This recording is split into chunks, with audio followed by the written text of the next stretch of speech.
You have reached the Geek Elite. Good luck. Hey, Nerf herders. You sure you want to go with that? Hey, everyone. There we go. More inviting. Have you ever had a movie that you really wanted to love, but something holds you back? Or one that you did love in spite of a flaw? Well, I'm Case Aiken. And I'm Sam Alisea. And on Another Pass, we sit down with cool guests to look at movies that we find fascinating. But flawed. And we try to imagine what could have been done when they were made to give them that little push. We're not experts. We just believe in criticism. Constructive criticism. Sure. So come take another pass at some movies with us. And every now and then, we can celebrate movies that did it on their own, too. You can find us at certainpov.com or wherever you get your podcasts. Pass it on.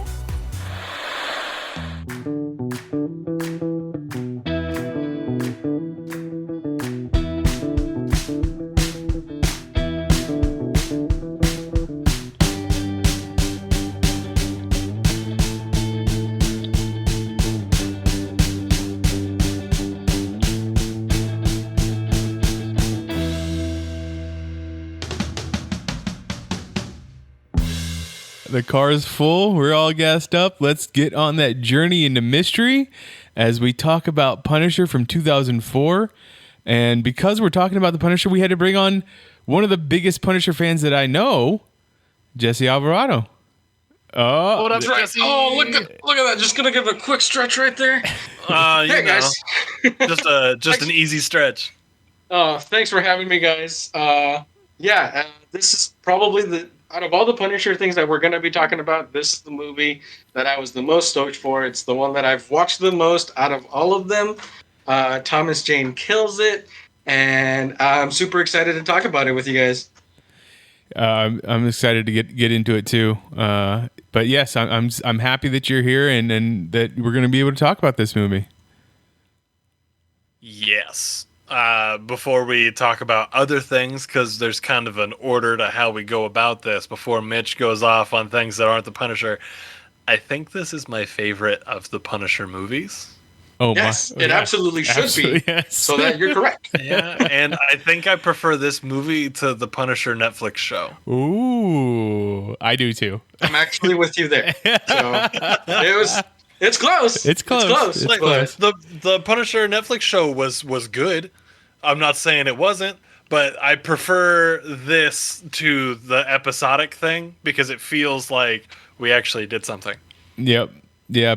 Bernthal did a great job, but Thomas Jane still holds the crown for me. Just damn. In my heart, Thomas Jane is the Punisher. So.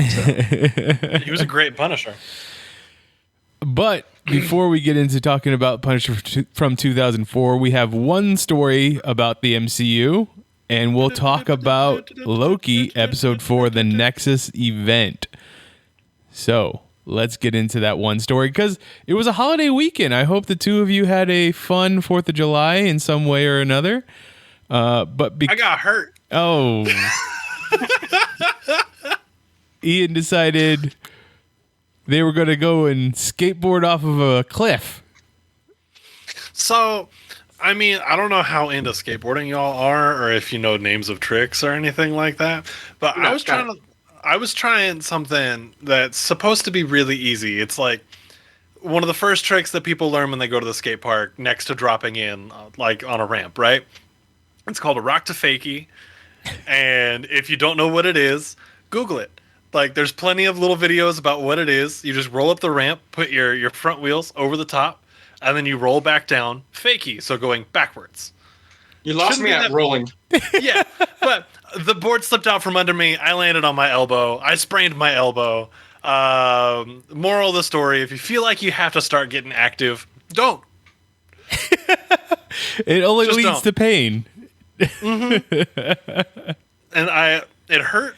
And I cannot wait for my arm to be okay so that I can try it again. You know, I started going back to the gym this week, and yeah, my knees are saying the exact same thing. It only leads to pain.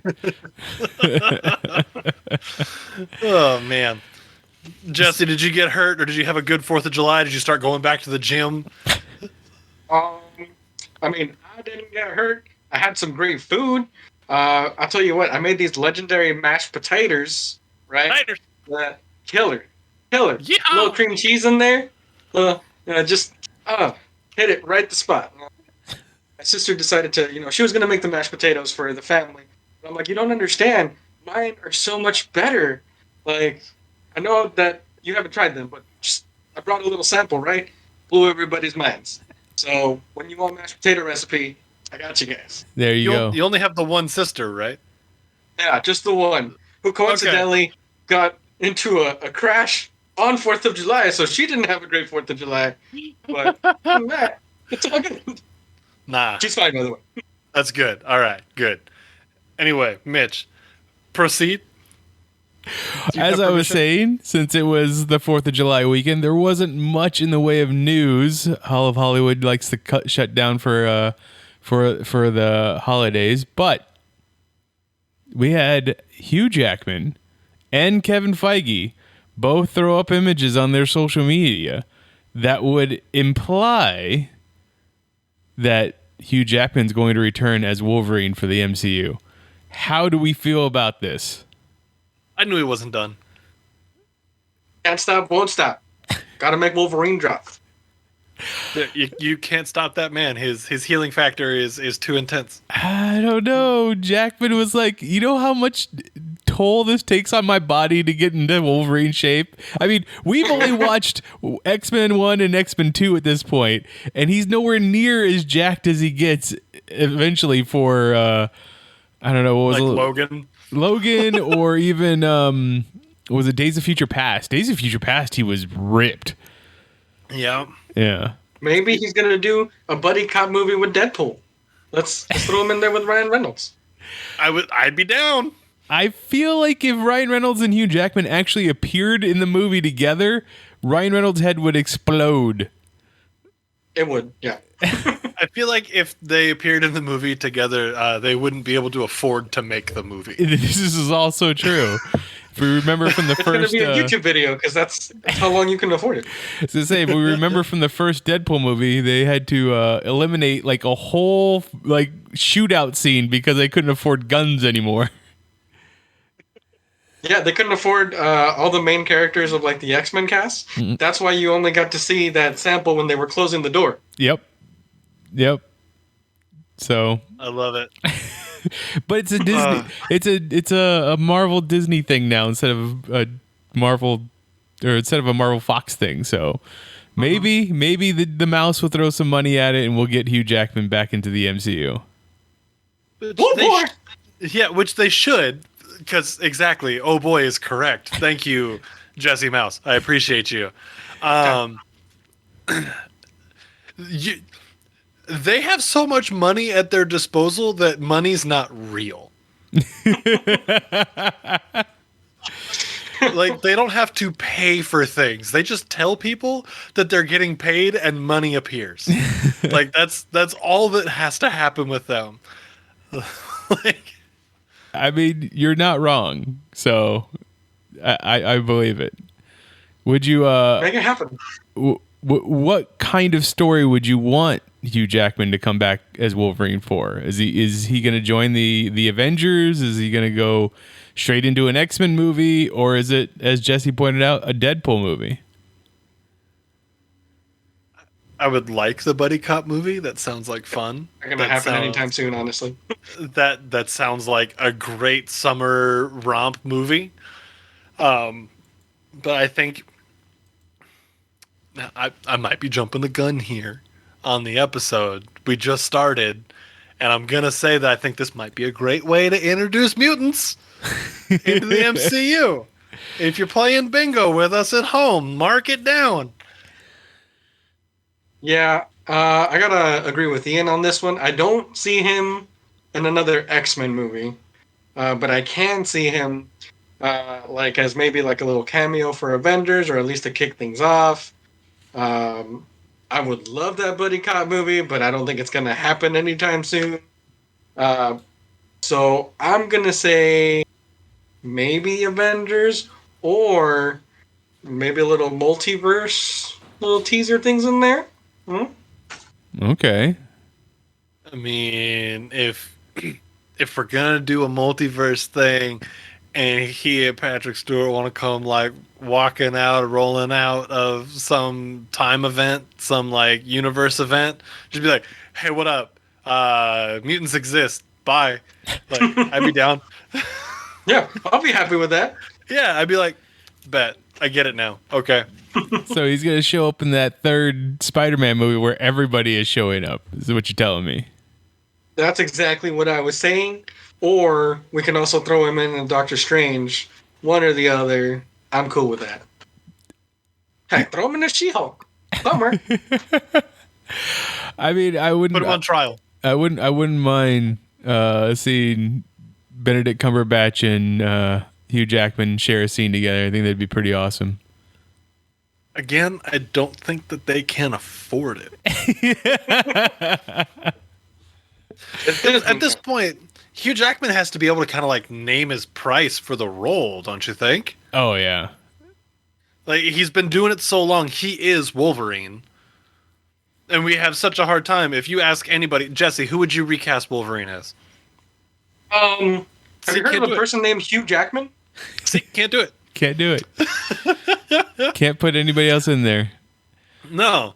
So he has to be able to walk into that negotiation and go, "I want a lifetime's worth of money, please." I'm already sorry. has that, I was gonna say you already have that. He could just retire. He could. Hi, I want my kids' to be set up. There you go. There you go. And Disney's like, how many zeros is that? It doesn't matter. All It's the done. zeros. Yeah. How many zeros can you write?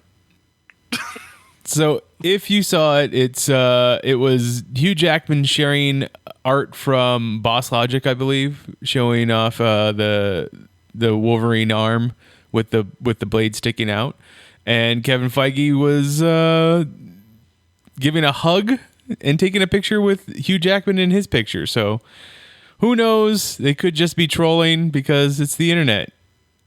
And So- what's more fun than that? What if the angle they're playing here isn't that Hugh Jackman's coming back, but they're being like, "Hey, watch out for a Wolverine coming in," but it's not even actually Wolverine, it's X-23. I mean, Laura Kinney is Wolverine also, so I could see it. We'll add that to the Young Avengers. Boom. That's everybody. That is everybody. Just kidding. This whole thing was to promote a new Wolverine game. Which, you know what? I'd be upset, but I'd still play it. So you say that, but that Wolverine game that he voiced was fucking amazing. Yeah. It was by far way better than the movie it was based on. So out of all like the movie adaptations, that one was one that was surprisingly brutal and amazing.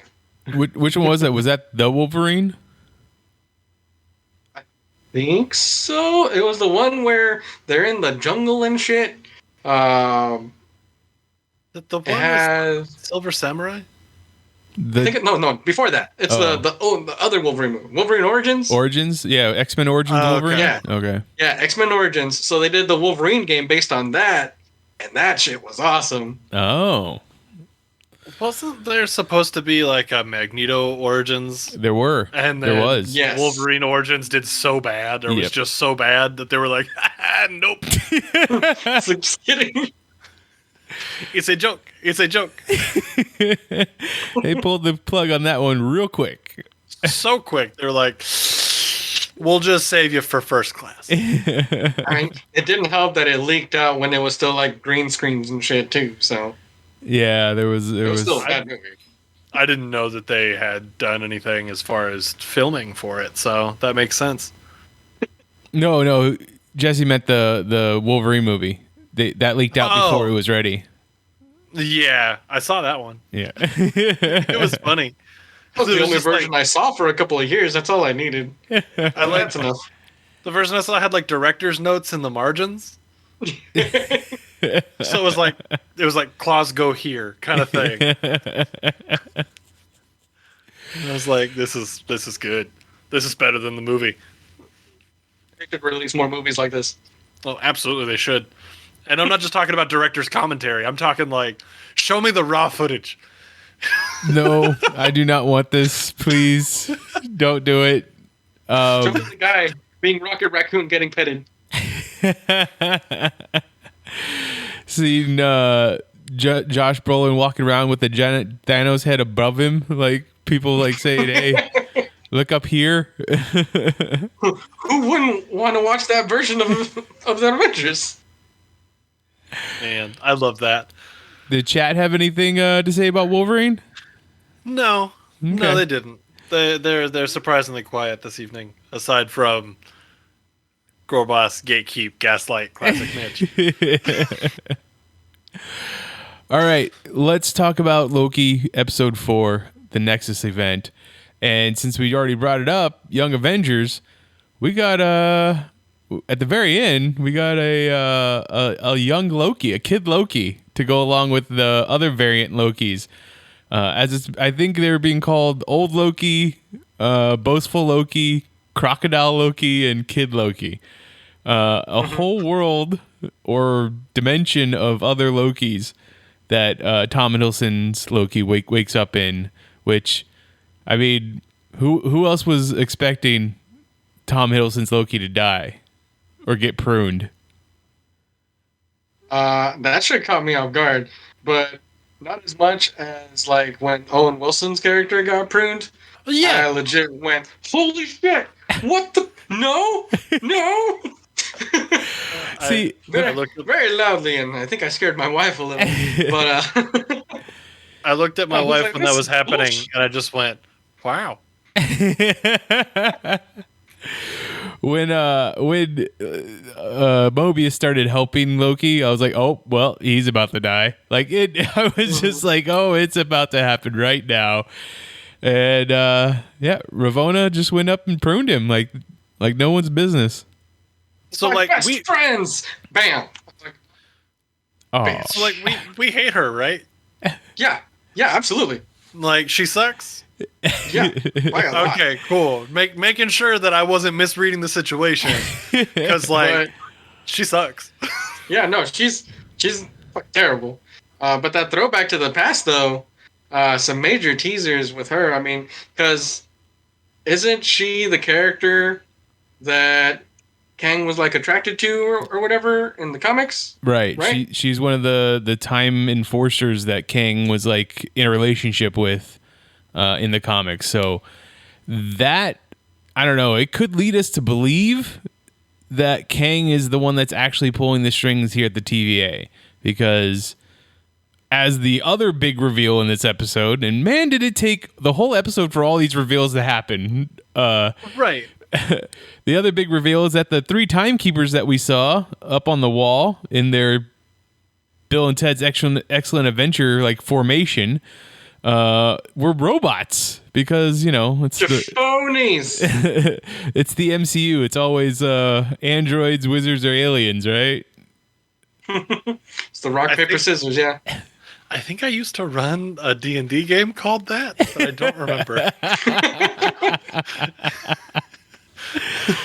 But yeah, obviously there's someone that is pulling the strings of the quote unquote timekeepers, and I don't think Ravonna was too surprised by it. Yeah, think no, she she was either. 100% did not look surprised by the fact that just went down. The like TVA Royal Guards, whatever you want to call them, in the timekeeper's room there, they seem surprised. They're like, "What?" And then they got absolutely murked by Sylvie.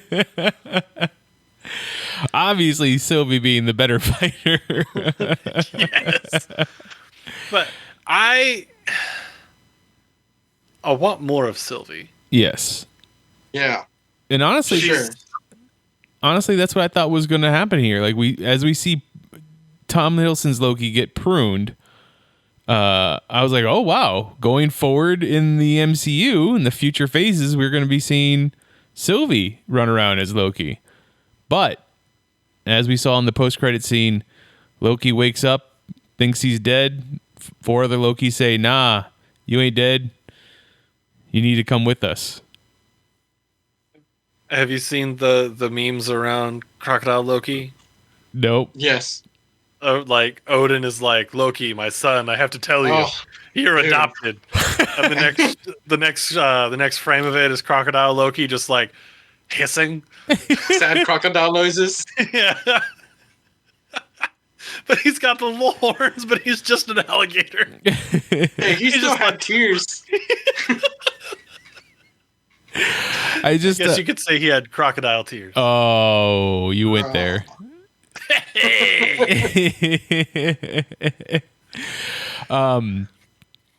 That's what I was gonna say. I saw a lot of people, throwing up the reference to the fact of frog or Throg, so Thor frog, because in the comic books it's Loki that turns Thor into a frog.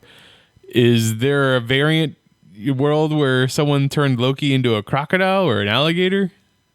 I would love that. Well, I think he transforms himself into animals. Because I know, for example, like the wolf from Ragnarok in the comics was actually Loki's son. Just like he's also had a kid that was a horse and like a snake and all kinds of Well, shit. yeah, in the actual Yeah, Norse the ability- Norse mythology, he turned himself into a horse, had sex with another horse. Got hella pregnant and gave birth to an awesome horse with like See? 8 There you legs.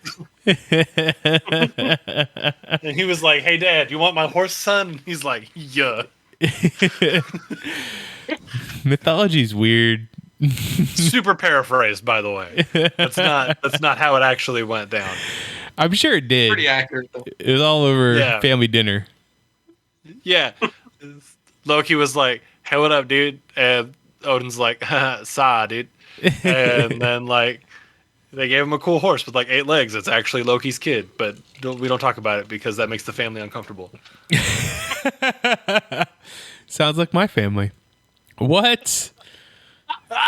Maybe that went a little far. Thanksgiving is weird. Mitch has a horse, son. I mean, if you've met Jarvis, Oh, Jarvis. he's massive. All right. So what else? What else did we learn in this episode that is worth talking about?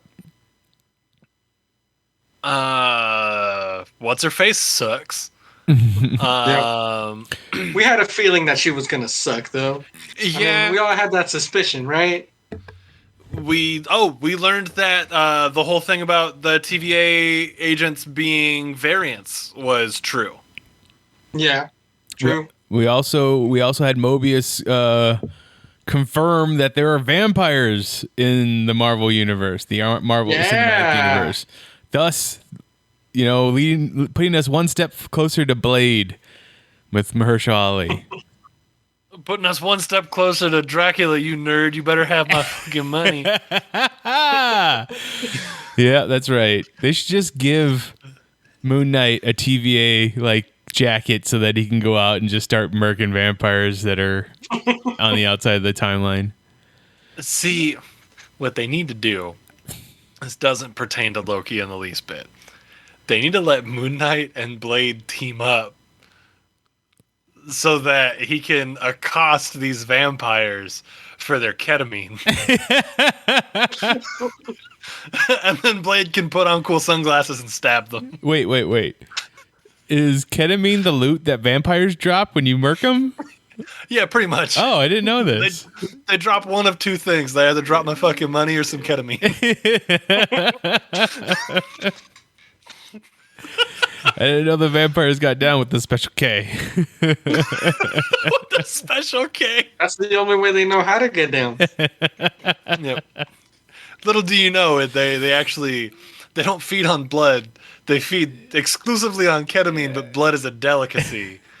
So they indulge, but it's not really sustenance. Oh, I think Blade's just been going around, unfortunately killing drug addicts. Those aren't vampires. No. Vampires aren't real. Those are just drug addicts. Oh, that just changes the entirety. Blade, he's not the daywalker. He's just a recovering junkie. Yep. Those are just junkies. I feel awful for this joke now. We went to the dark place. Okay, they're not alive to hear it anyway. Blade, they're not bad people. They just need help. All right. Man. So vampires exist. TVA are all variants. We also found out that Loki about to make out with another Loki causes a event in the timeline that skews the sacred timeline in such a weird way that it caught the attention of the TVA, even though it's in a apocalypse scenario. So, how weird is it that Lokis are attracted to themselves? I mean, look at that ego. Right? It's not really something that's like, I'm surprised. Yeah, no, Loki would totally be the one that would fall for himself. Or a horse. God damn it. But, like, this is a question that keeps coming up in my life for some reason. If it's you, is it weird? Well, I guess this goes back to WandaVision and the whole ship of Theseus. If you change out enough things, is it still the same thing? Is it still the ship? Well, it's like Mitch. If you met you from another timeline. Okay. Would you make out with yourself? Yeah, would you find yourself attractive? And if so, would you then try to proceed with a physical relationship with yourself? And follow-up question, is it weird? Follow-up question, is it a female Mitch? Asterisk on that one.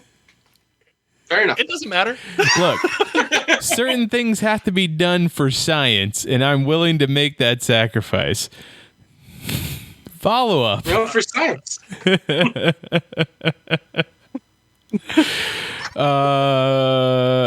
I don't know if I'm all about that long-term relationship with myself. Not be long term. I'm just talking about like physically knowing yourself in the biblical sense. Oh, but like if we're just talking about masturbation, we can talk about masturbation. I mean, it's not even. That raises a good question. If it's a clone of yourself or yourself from a different timeline, is that just masturbation? That's what I see it as. Yes. It's very involved masturbation. Also, in chat, Magic Bollocks said, totally would.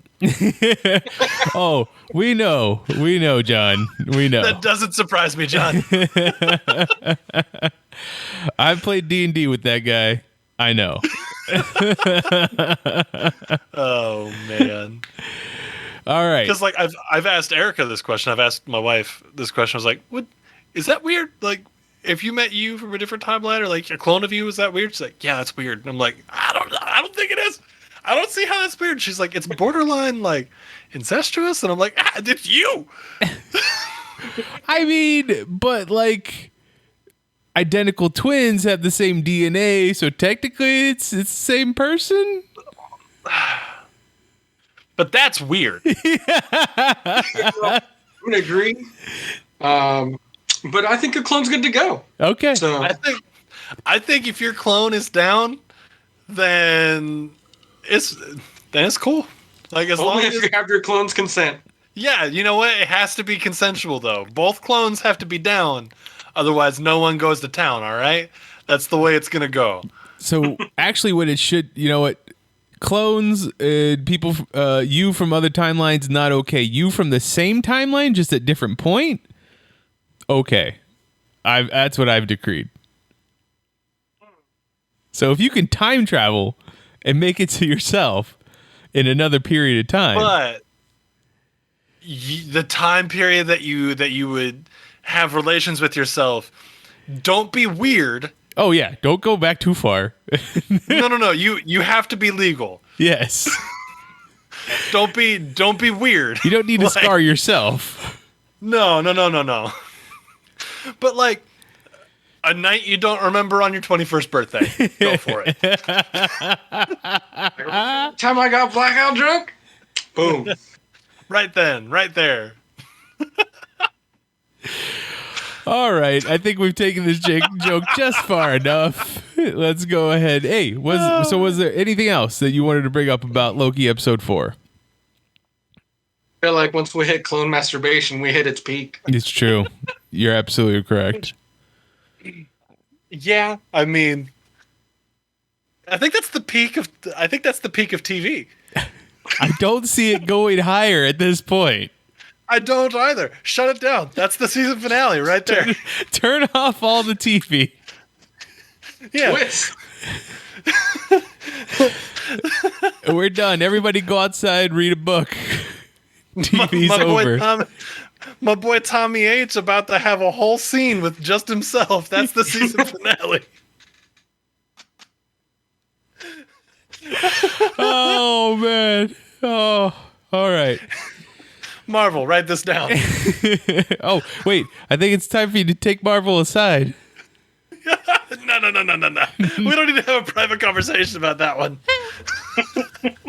Oh, sorry, folks. That's not. You don't get to mark that one off on your bingo card. So Not yet. just wait. Well, now we have all of Punisher 2004 for that to happen. So I think to manifest. I had the opportunity at one point in my TV news career to interview Thomas Jane, and I think at that point Jesse was more excited than I was that I was going to get to go in. 100% was, yeah. So I bought a Blu-ray copy and gave it to Mitch. I was like, just in case y'all have time, tell him to sign this. I don't even believe you had a Blu-ray player at that point, did you? I did not, but I bought one. Did it get signed though? I don't think so. I don't think I don't think I had the time. The interview went from you have 15 minutes to you have 8 minutes to you have 3 minutes, and I was like, oh, okay. Like I had enough time to get a couple questions in, and then he had a panel that he had to get to. It's all right. Mitch let me smell him though, and it was just like I could still kind of feel Thomas Jane around there, so it was cool. Yeah, it had the essence of Jane. Mm-hmm. Hey, that could be a cologne. Essence of Jane. Someone get Thomas Jane on the phone. Normally I'd have a quip here. But I'm more just worried for Thomas Jane's safety. As you rightfully should. However, we saw I don't think he him. can come back on the show anymore. We saw Thomas Jane do all the ass kicking and get his ass kicked in this movie. So I think he could take care of himself. Speaking of Fine. that Russian fight. Dude, best fucking scene in the whole movie. Fantastic. Kevin Nash. Fucking Kevin Nash. Kevin Nash came in as the Russian, and man, that was such a fun fucking scene. Even with the music in the background, it was just also perfect. And it just came together so fucking well from beginning to end of that scene. One of the things I love about that is like earlier in the movie you see Frank Castle just preparing his little loft there with all the weapons and hidden stuff, and if anybody comes in here I'll fuck them up. But then one very large dude comes in and all that goes out the window. Oh, I have a grenade underneath this sink. I'll throw it at the person. Nope, they bat it right back in. Oh, I have a gun in this pop-out like drawer that it took a really long time to make. Nope, smash that barrel with a barbell. Like the two things that stood out the most for me in this movie. One is that the script writers really got creative with how the Punisher operates, right? Some of the things, the one that stands out to me is the blowtorch and the popsicle. Good scene. It's a great scene. It's genius. Oh yeah. He doesn't actually hurt the dude because that's messed up to put like a blowtorch to somebody like that. But it's all the psychological head game that you'd think in a sit like for somebody like the Punisher, right? Yep. So like that was fantastic. I loved that. Very creative, very good action sequences.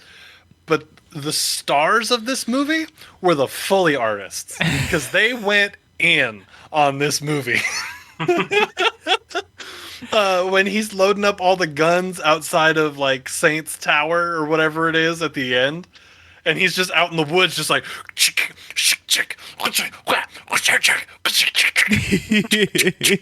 like they were just like woo, as Foley artists, like here we go, and then that's when I started to notice it.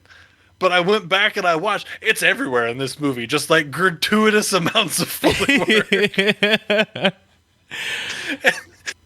Sometimes it's like, that's a little obnoxious. But when he's flipping guns around and reloading stuff, it's like, no, that's exactly what you need to be doing. Like, accentuate those guns.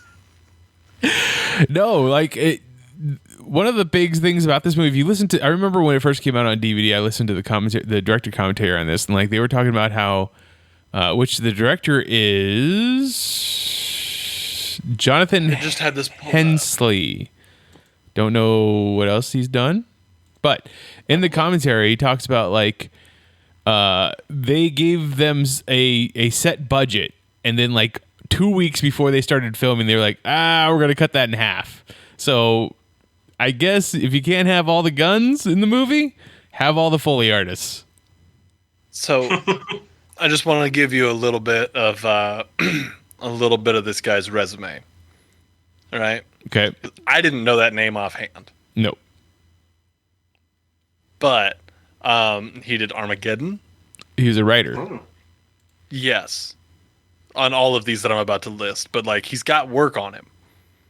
So he was a writer for Armageddon, writer for The Saint, writer for Die Hard with a Vengeance. Like this dude worked on these kinds of movies, like wrote them, and then if you write them for so long, you can direct it. You know how it goes. Yep.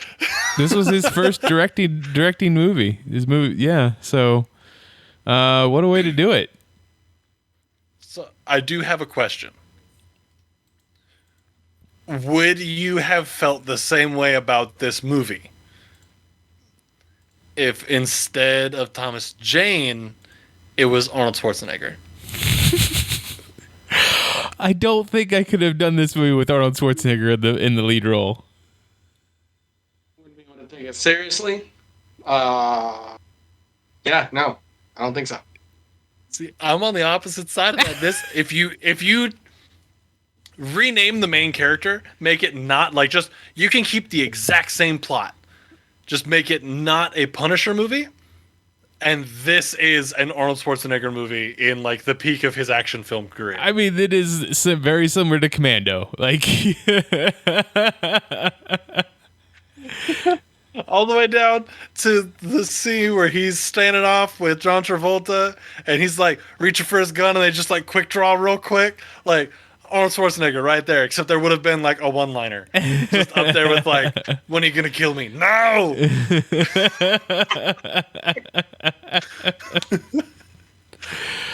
I want to say 2004 Schwarzenegger was governor at the time, right? Would have gotten him reelected. Oh, well, there you go. Should have been his campaign. Yeah. Come watch my movie. It's great. Avenge my family. I punish people. I'm the Punisher. Dolph Lundgren, man. So, I mean, yeah, Dolph Lundgren was the Punisher at one point, so it's not too far off.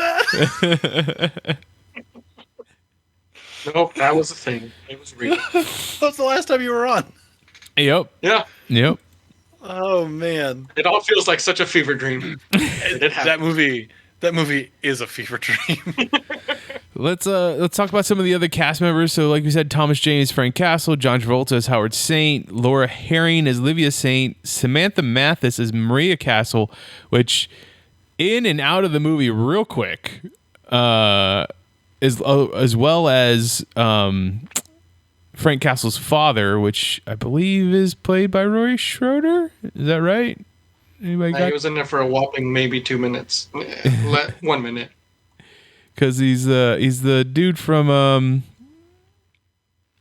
Jaws. I don't know why it took me so long to say that. But then we also have Howard Saint's lackey. He's in all the movies. He's in Armageddon also, which makes sense now, knowing that the director wrote Armageddon. He did a really good job with the role, too. Yeah. So Roy Scheider was Frank Castle Sr. And I don't see the other person. But we had Rebecca Romijn coming in as Joan. We just watched her in X-Men 2, or X2, X-Men United. Will Patton was Quentin Glass. John Panette as Bumpo. And then... R.I.P. What was that? Said R.I.P. Yeah, that's right. He did pass away. And then Ben Foster as Spacker Dave. Two of these people would go are X-Men, because you got Ben Foster, who was also Angel in X-Men 3. Yeah. Yeah. Well, John Panay and Ben Foster did a great job in this movie, too. They had me cracking up, like, in almost every scene that they were in. One of the things that I still do because of this movie is like the scene where we were introduced to Ben Foster's character, and he's playing that video game, and he goes, "You are a great disappointment to your father and me, or your mother and me." Like, I think about that. I say that all the time. Yep. I'm sorry. I opera disappointed. singing. What was that, Jesse? Or when they're doing their opera song. Oh yes, during the Russian fight. The Russian fight. You don't disappoint me, Ian. No, liar. I see the look in your eye every Wednesday when you jump in the video call and you're like, "Oh God, I gotta do this again." There's Ian again. Oh God, there they are. So I'm just going through the IMDb page for the Punisher right now, because there's always fun little tidbits that pop up on the IMDb page that I think we could talk about. The films you might like if you liked this section. Oh, hit me. Punisher Warzone. Nope. Dolph Lundgren Punisher. No. Face Off. Okay, I like Face Off. I'm okay with that. Swordfish. I'm not sure how that's connected. Look at the poster. Look at that poster. Look how many. They're all in comic book movies. Don Cheadle, John Travolta, Halle Berry, Hugh Jackman. Yeah. So, like, I mean, it makes sense. Just this list is like, here's some things about the Punisher, and here's some John Travolta movies. Go nuts. Oh, but then it's also like, you might like the Blade franchise, which I freaking love the Blade franchise. IMDb. Thank you. And also SWAT. That is random. Like, I don't know. Is it because guns and fighting people? I mean, I do like SWAT, but I don't see how it's connected. Yeah, I guess Colin Farrell and Sam Jackson are both in comic book movies also, so thus SWAT. Yes. Oh, and Jeremy Renner's in that movie too. I forgot about that. Yeah. Oh, he is, isn't he? On my list, it also has Dirty Laundry. I don't know if on your list it had that, but It wasn't. It wasn't Dirty on Laundry, that one. yes. I feel like that should be connected to this movie as an extension. it definitely 'Cause that is. was fucking beautiful. That's the thing that Thomas Jane was premiering at San Diego Comic-Con when I interviewed him. So that was a nice surprise. Nice surprise to see. The last two to round out my list that I have on my side are the Hitman movie and Shoot 'Em Up. Oh, Shoot 'Em Up is so ridiculous. I haven't made it all the way through Shoot 'Em Up. Yeah, you're lucky. I watched it, but I don't think I remember it. I just remember him running around shooting a bunch of people. I think that's the movie that holds the record for the most on-screen bullets fired. Oh, really? But then he just like has a baby the whole time. I can't wait till we get to Punisher Warzone if we're talking about babies. Oh God. Even Jesse's like, can we just not? no, we gotta do it. We gotta I think do I've it. seen that once in my life. Same. Same. Jesse, Saw you it in signed a theaters. contract. Oh, Signed- I'm for it. I'll be here. It's on HBO, so You are contractually obligated. I do know a lawyer. Their name is Ian Esquire. Esquire. Last name redacted. I'll make my wife watch it with me though. If I'm gonna suffer, might as well. I watched Do it together. we'll talk about Warzone when we get there. I just remember watching it in the theater, not remember what's going on, and seeing it with my parents. Oh Watched it in wow. theater, I can't remember with who. Yeah, I watched it with my parents because they were like, "Hell yeah, this should be great." And we all walked out going, "What?" What just happened? We'll get there soon enough. The longer we can delay that one, I'm okay. Harry Heck, the scene when they're in the cafe and Cafe. yeah, Frank is just eating his breakfast. I've always randomly thought about that song. Like, it'll be just a random day. Hey guys, today's Tuesday. And then all of a sudden it's like, I can hear what you're thinking. And then boom, it's in, man. And then it's like gonna go ahead. I'm guessing I'm gonna sing the whole fucking song. So here we go. And then just the line of, was it, I wrote that song for you. I'm going to play it at your funeral. Like, so we have a mutual friend in Mike Santos. Check out his YouTube page, Mike Check, for his adventures on his motorcycle. And he plays that song on the guitar. And whenever we used to have parties and he'd have his guitar out, I'd say, you got to play that song. It's the song that you got to play at my funeral too. So just know, for all those who show up and watch the live stream of my funeral, Mikey will be getting up to play that song. I have a lovely 20-minute like ode to Mitch that I've been putting together, highlighting the ups and downs of his career, and it's tearjerker. So when Mitch eventually does pass, tune in to watch me do my impression of Mitch for 20 minutes. Ode to Mitch, one-man show. It will be in poor taste. Most of these jokes will be too soon, and I might not have a lot of friends after it. But that scene ends with a pretty kick-ass car chase and the line, "You brought a knife to a gunfight," and still the guy ends up losing because the knife shoots out of the knife handle. Yeah. I do want to say that this movie really did an interesting job with like introducing us to all this cool shit that is immediately going to get destroyed. Oh yeah. It's like, hey, let's show this scene of him working on this car and getting it all suited up so we can see it for one scene where it gets fucking wrecked and now we can't use it again. Oh, that's the genius of this movie, is showing how like methodical Frank Castle is about like just like getting the people that done him wrong. Mm-hmm. And it's great. But yet he still adapts when things don't go the way that he planned. Yeah. I think that's what makes this one of the so that and the fact that he bleeds. True. Like the fact that he gets hurt make this movie what it is. That makes this movie great. It's like that. So like that. The scene when he's fighting the Russian and he stabs the Russian in the chest with the knife, and the Russian's just like, that means nothing to me. And then of course Kevin Nash's giant arms turn the knife around onto him and just stabs him in the chest. That scream that he lets out right there. Mm-hmm. Yeah, that was good. That makes you feel it.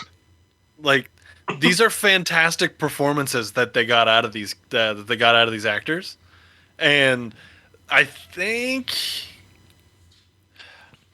might be bold of me to say, but I think this might be some of the best performances we've seen on this list so far as we're going through them. Wow, you've already had X2 on here. A lot of people love that movie. And X2 is great, but it's still like, in moments, it has its like campy comic book moment, like campy comic book movie moments, right?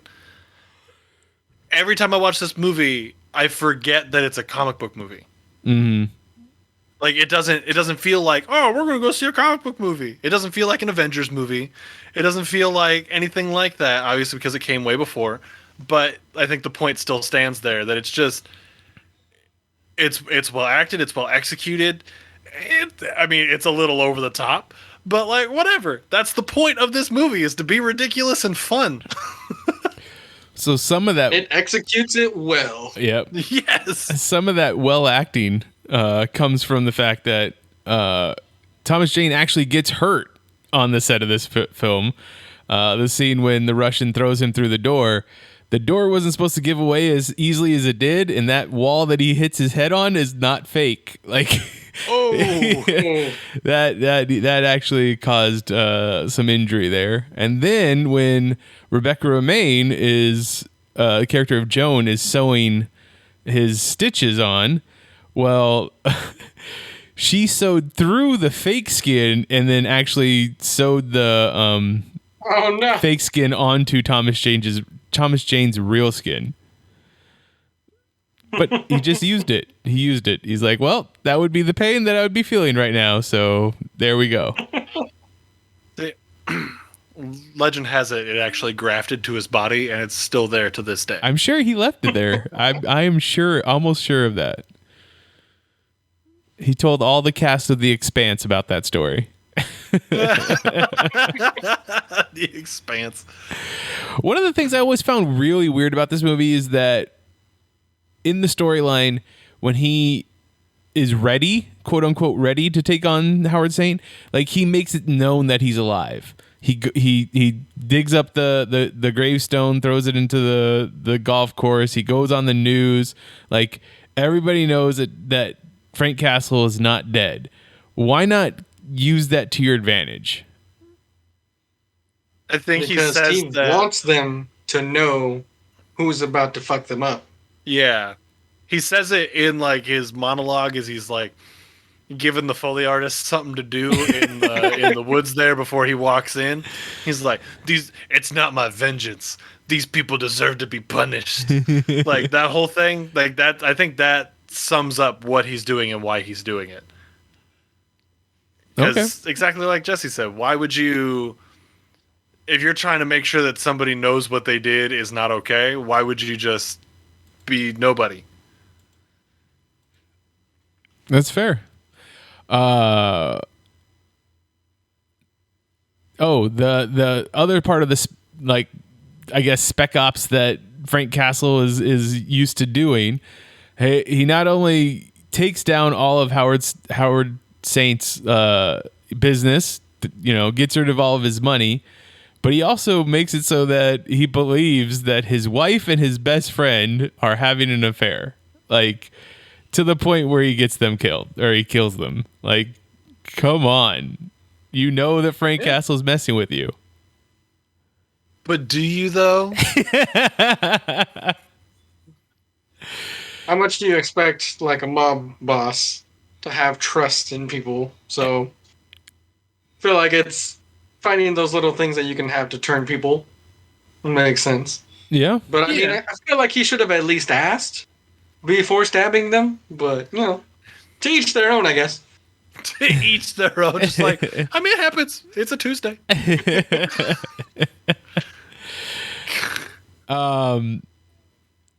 The one other thing I wanted to bring up was the family reunion at the beginning. Like, I've only been to one family reunion, and that was on my dad's side. Do you usually have a family reunion where you bring two families together?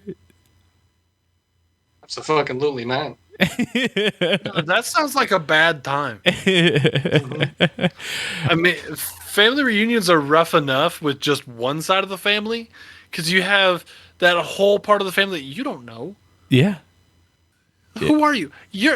You are actually nobody to me. I didn't really know that reunions were an actual thing until like I was a teenager, I think. Same. My family didn't do any of that. Well, I mean, I also like, I don't know your family super well, but like, we grew up in the same place, so a lot of people don't have to like have family reunions because they all live in the same place. So they can just be like, so what are y'all doing on Saturday? Let alone get your own private island off some coast, somewhere in the tropics to have this family reunion, right? Yeah. Like, what? Jesse, if you have a family reunion on a private island somewhere in the tropics, invite me. I don't know if it's going to end up like that. Well, I mean, like, it probably won't, but I can't make promises. Well, that's because you didn't invite me, and I came in with my guys with all the guns. Yeah, also, we don't know what your sister's about. Word. Like, when I met her in high school, she scared me. She does that. Yeah, I don't know what she's about. I love her now. She's great. She's terrifying though. All right. What other things did you love to bring up about this movie? One of the things I want to bring up is like the brothers that are losing all the money that the Punisher is burning and stuff. How they keep coming to check up on, with Howard or whatever. Like, hey, so we saw that a bunch of money blew up. Was it our money? It's like there's no security in this business. It's like, and remember one thing, I have more guns than you. And the security guard's like, just so you know, we don't. Like, I don't know if you knew this, but hey, they can fucking kill us at any point. Hey, if you can bluff, then you can live. Yeah, like they didn't even look mad about it. They're like, yeah, I guess. I would have liked to see a little bit more about them, like encroaching on their business or something, or at least killing a few people. But still a little fun thing I'd like to bring up. I like that. I regularly think about when he's killing the last saint's son. And he's like, 8 pounds. It's not that heavy.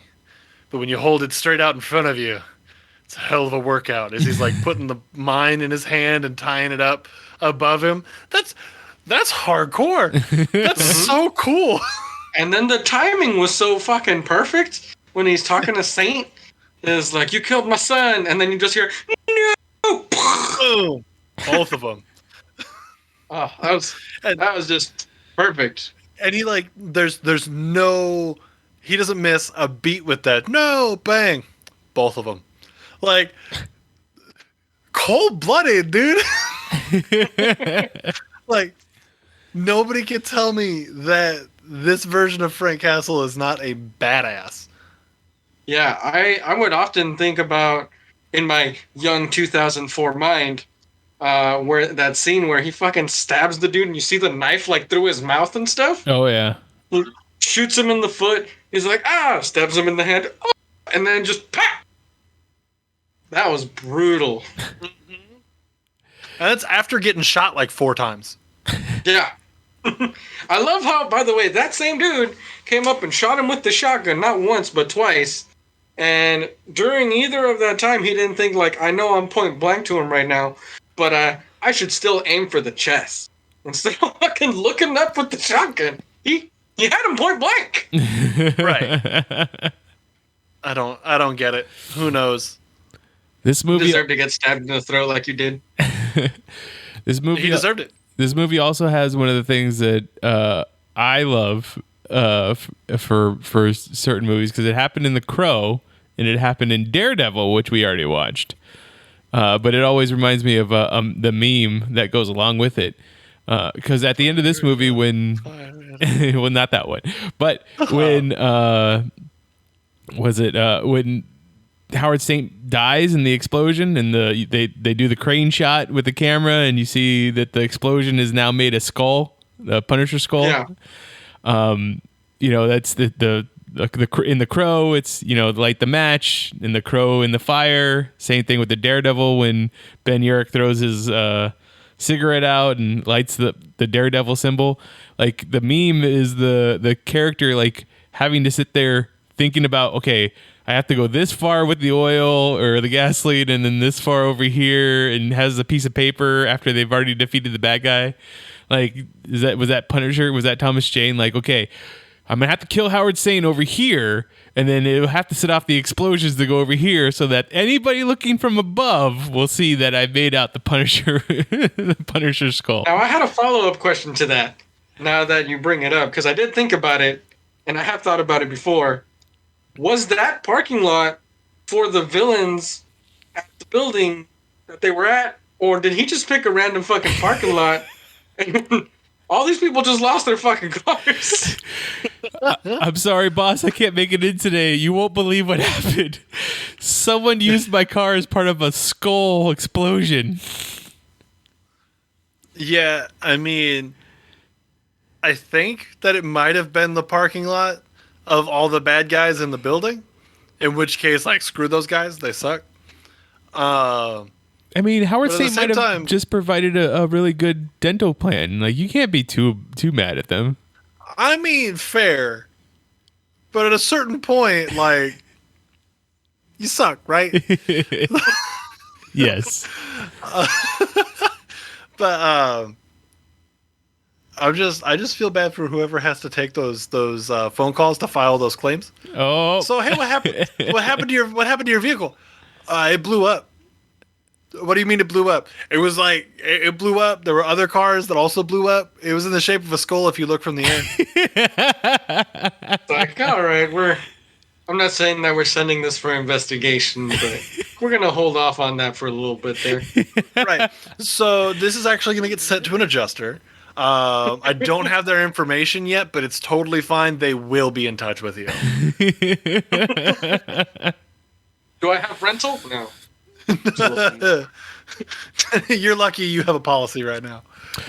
I'm sorry. You paid for the superhero package, accident package. Frank Castle is not a superhero. He is just a man with a gun. It does not count. Just a dude with a gun, and if he knows that you idolize him in any way, he's going to be very upset and disappointed in you. So please keep that in mind and go about your day. I'm sorry about your car. All right. So once again, I don't know if there's any toys that came out with this particular movie, since it was, I believe, rated R. But what's the toy that you would want to have, or toy set that you'd want to have based on this movie? Castle and the Russian. Castle and the Russian. That'd be a good. And it has to have, the Russian has to have the like changeable face so that you can. Yes. So that it's after he gets the boiling pot of water, like it pops out of his chest, kind of thing, where it switches out. Like the old Mighty Morphin Power Ranger ones? Just like those ones, yep. I love that. I want the... Was it a Bronco they were driving in the family reunion, like, chase scene? Yes, I think so. I want to say yes. I want that. Better yet, give me the whole family reunion scene playset. Oh, wow. With the exploding barbecue pit. Or barbecue. Yes. Outdoor kitchen. Yes. So we blow that up. Maybe throw like a Frank Castle in there and like his family, but like if you put them in water, their clothes turn red. Oh. I need the Frank Castle fun house with all the hidden weapons and stuff like that. I just want the Frank Castle escape room. Oh, okay. Where you have to find all of his little traps and treasures to be able to get out. With if you collect all the pieces, you also get the hanging upside down one dude that he uses the popsicle on. Yeah. Actually, no, that's the playset we need. frying up some steak on one side and a popsicle in the hand. Yeah, make it like a McFarlane toy, and it's just like that, like collectible. That would live on my shelf right here next to the Clone Trooper helmet I painted. I would play it. Hell yeah! Now, what from this movie in particular would you want to see in the future phases of the MCU? This kind of Punisher. This kind of Punisher. Like the Netflix show was rad, but I think we can agree that these are two different Punishers. Very different. They operate differently. One's like a trained badass, and not saying that this one isn't like a trained badass, but he doesn't really carry himself that way. If that makes sense. I want a Punisher movie in the MCU where the Punisher's just a guy. He's just an angry dude where he's just like, kill my family, I'll kill your whole family. Watch out, hold up. I know we said that we saw him like bleed and hurt, but by that final scene, they only shot his vest. Like, he was super fucking OP. Like, he demolished everyone and came out with no scratches. So yeah, I would like to see that methodical, badass Punisher who's, like, brings fear into the heart of criminals, like Batman or whatever. Yeah, I want that, but not a standalone Punisher movie. I think he would be very effective in somebody else's movie, like a Daredevil movie. I feel like that could be. I feel like that could be really cool, especially if he's been arrested for being the Punisher, and Matt Murdock has to defend him. I could be for this. Or they're at least in the same courtroom, you know what I mean? He's a defense attorney, right? Yeah, he is. Yep. Okay. All right. There it is. If there's nothing else to be said in the chat. Ooh. John just says that he wants Castle with butterfly knife flipping action. Just to smack some dude, some idiot on the face, like over and over. I enjoyed that scene. Right. Then, Jesse, where can people find you online? Thank you for showing up and joining us. You can find me on Twitter, Jesse GeekNet. Most of my handles are Jesse GeekNet now. You can always find us at geek_network.com. Facebook, just Jesse Alvarado. Geek Network, I'm on both. Come chat, hang out. And Ian, where can people find you? So, this is a pretty well-kept secret as to where you can find me. Now, if you're listening to this in the future, you have to promise to keep this between us, all right? Because everybody who's already here, they already know. But you can find me most days throughout the week at twitch.tv/IanFlux. You can also come talk to me on Twitter at IanFlux12. Follow me over on Instagram. I don't use it much, but I'm trying. At IanFlux over there. Branding is important. So, come on by. Say hey. And tweet at me. I talk. I like to talk. Maybe tweet at both me and Mitch at the same time, so that we could be like, "Hey, how's it going?" But that'd be really fun. You can find me at IanFlux. That's IANFLUX on Twitter. IANFLUX. The numbers 1, 2. And I know for a fact. You can fact check me on this if you want. But Mitch has some places that you can find him online, as well as a Patreon that if you go and you ask for it, we might be able to talk about the Muppet Avengers, which would be very fun. Ian's still pushing for that one. We gotta get more Patreon patrons for that to happen.